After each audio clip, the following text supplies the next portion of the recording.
Yes, good afternoon. Good afternoon to you. What's your name? What organization are you coming from? From which country? Thank you. My name is Haji Muhammad Mokio. I come from Kenya, from an organization called Taita Taveta Human Rights Watch. This is a human rights movement, registered movement, addressing issues of human rights in Taita Taveta County. Taita Taveta County is one of the counties in the 47 counties of Kenya. Maybe I'd wish to share about issues of human rights and how we do it in Kenya. First of all, Kenya human rights defenders, we're looking at the main constitution of Kenya, and then under the bills of rights, it's very clear about issues of human rights. And then we have different structures. At national level, we have the Kenya National Human Rights Commission, that is it's an independent body, but under the government. And then under the non-stakeholders, we have the Kenya Human Rights Commission, we have the Human Rights Coalition, we have many organizations which are actually dealing of issues of human rights at the national level. And then at counties or other areas, we have the community-based organizations addressing issues of human rights. In Kenya, issues of human rights are not issues which you and me can think. These are issues which are actually issues happening to the communities out there. It's the community members who come up with their kind of thinking, and then they say this is an issue, and we as the CSOs, we identify some issue. We come in different levels. Maybe could come in at the level of mobilization, could come in at a level of building capacity, because again, before anybody embarks on anything, you must have capacity. You must know the legislations, you must know the constitutional requirements, what are your benefits out of it, and then from there you start demanding. Okay. I think yes. Maybe also what I would like to advise is the CSOs in Tanzania to seriously empower their networks. Because when they power their networks, even the threat they're facing even from the state will not be there, because they'll be sharing risks.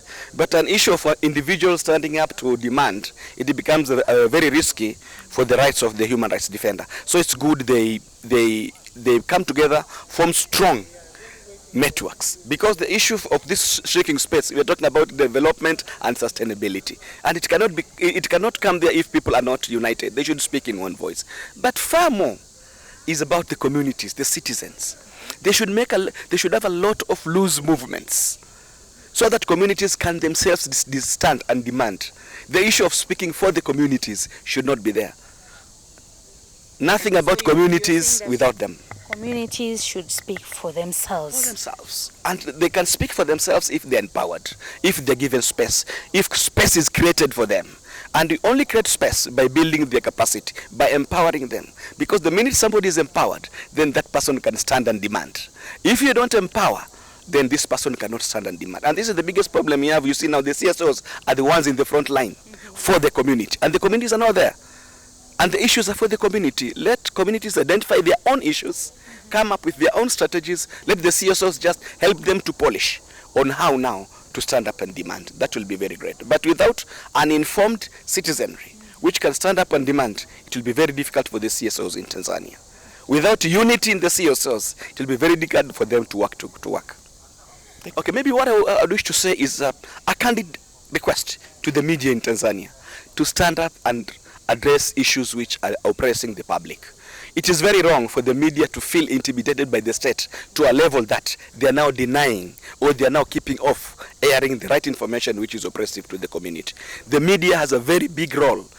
In all the developing countries, some of the main achievements on issues affecting communities have actually been exposed by the media. In my country, the media play a very big role in exposing issues. So it's wrong for the media in Tanzania to lock themselves under the issue of trying to protect their image to the state at the cost of poor citizens. And then two is for the professors, the academias. They also have to come out, because what they say, because of their academic background and understanding of the community tend to listen to them.